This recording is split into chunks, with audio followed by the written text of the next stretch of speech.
ఈరోజు మీరు ఇంటింటికి తెలుగుదేశం కార్యక్రమానికి పిలుపునిచ్చారని మీరు చెప్తున్నారు. దానికి మీ క్యాడర్ అంతా భయపడుతున్నారు ప్రజల దగ్గరికి వెళ్ళడానికి. దాని పేరు మార్చుకోండి, ఇంటింటికి అబద్ధం ఉన్నది ఇదివరకు చేశాము, ఇప్పుడు ఇంటింటికి తెలుగుదేశం అని ఎలా వెళ్తామని. మీరు సూపర్ 6 హామీలు అని చెప్పి అందరికీ ఒక బాండ్ పేపర్లు ఇచ్చి బ్రహ్మాండంగా మేము అమలు చేస్తాం, అమలు చేయకపోతే మమ్మల్ని అడగండి అని చెప్పారు మీరు. మరి ఈ రోజు ఇంటింటికి తెలుగుదేశం అని మీరు ఎలా వెళ్తారు? మీ కేడర్ కానీ, మీ నాయకులు కానీ, మీరు కానీ ఎలాగని ఇంటింటికి వెళ్ళగలుగుతారు? మీరు అన్నీ కూడా జగన్మోహన్ గారు పెట్టిన పథకాలన్నింటినీ కాపీ చేసినట్టే మా గడప గడపకి ప్రోగ్రాం కూడా కాపీ చేసి ఈ రోజు ఇంటింటికి తెలుగుదేశం అని పెడుతున్నారు. జగన్మోహన్ రెడ్డి గారు గడప గడపకి ప్రోగ్రాం పెట్టారంటే ఇచ్చిన హామీల కంటే కూడా ఇంకా ఎక్కువ చేసి ఇంకా ఏమైనా కావాలేమో అని అడగడానికి ఇంటింటికి గడప గడపకి పెట్టారు.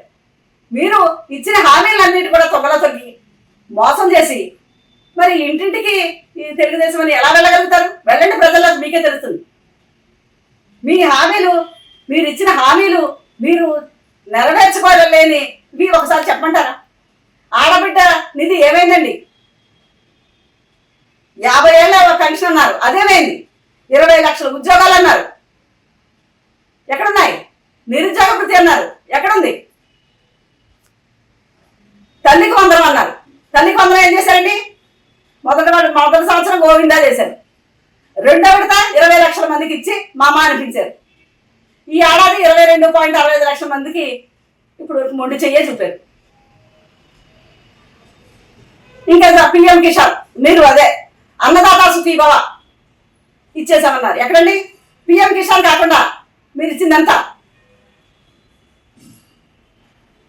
మీరు ఇస్తామన్న 20,000 ఎక్కడ? దాంట్లో చూసుకుంటే 7 లక్షల మంది రైతులకి పూర్తిగా మీరు మంగళం పాడేశారు. ఇంకా 2 ఏళ్లలో 6 గ్యాస్ సిలిండర్లు ఇస్తా ఉన్నారు. ఎన్ని ఇచ్చారండి? 2 ఇచ్చి దాన్ని కూడా మమ అనిపించారు. ఇంకా సూపర్ 6 బకాయిలు మొత్తం చూసుకుంటే దాదాపు 1,99,689 కోట్లు, అంటే ఇంచుమించు 2 లక్షల కోట్లు మీరు ఇచ్చిన హామీలు. ఏమండి అది? ఇంకా నిరుద్యోగులకు హామీలు అన్నవి లేదు, ఇంకా ఉద్యోగులకి సక్రమంగా అందాల్సినవి లేదు, వాళ్ళకి పిఆర్సీ లేదు, ఐఆర్ లేదు, ఇంకా పెండింగ్ డిఏలు లేదు. ఇంకా మీరు మెగా డిఎస్సి అన్నారు, అదే దగా డిఎస్సి. దానికి మీరు చేసిన అవకతవకలు ఎన్నండి? స్పోర్ట్స్ కోటా అని చెప్పి మీరు చేసిన మోసాలు ఎన్ని? అందులో ఎంతమందికి ఉద్యోగాలు పూర్తిగా ఇచ్చారు? ఎంతమంది దానికి సరిపడా ఉన్న ఉద్యోగులు పక్కన పెట్టి, సరిపడా ఉన్న అభ్యర్థులను పక్కన పెట్టి మీకు నచ్చిన వాళ్ళకి ఇచ్చారు? దానికోసమే కదా ఈరోజు రాష్ట్ర వ్యాప్తంగా వైఎస్ఆర్సీపీ యువజన విభాగం అలాగే విద్యార్థి విభాగం ఆధ్వర్యంలో రాష్ట్రం అంతటా కూడా బ్రహ్మాండమైన ర్యాలీలు జరిగాయి. దానికి ప్రజలు ఎలా వచ్చారో మీరు చూశారు. విద్యార్థుల తల్లిదండ్రులు కూడా ఎలా తోడై వచ్చారో చూశారు. ఈ మెగా డిఎస్సీలో మోసపోయిన అభ్యర్థులు కూడా ఎంతమంది రోడ్డెక్కారో చూశారు. దీనికి ఈ ఇచ్చిన హామీలన్నిటి మోసపూరితంగా ఉన్నాయి. అదొక ఎత్తు అయితే, లోకేష్ గారు మీరు చేసిన దగా డిఎస్సికి మీరు రాజీనామా చేయాలి ఖచ్చితంగా.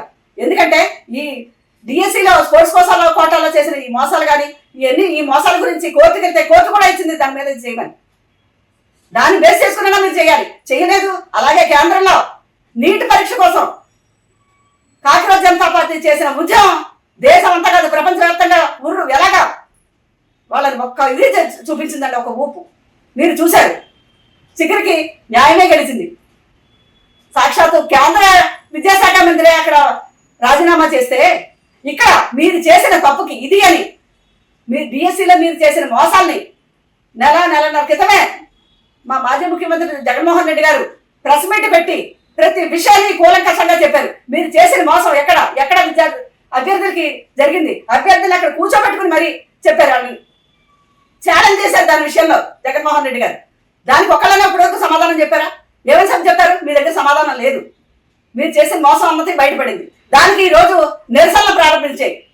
ఇది రాష్ట్ర వ్యాప్తంగా జిల్లాల వారీగా, మండలాల వారీగా, గ్రామాల వారీగా చుట్టుముట్టి మీ చుట్టూ చేరి ఖచ్చితంగా మీరు రాజీనామా చేయవలసిన పరిస్థితి వస్తుంది.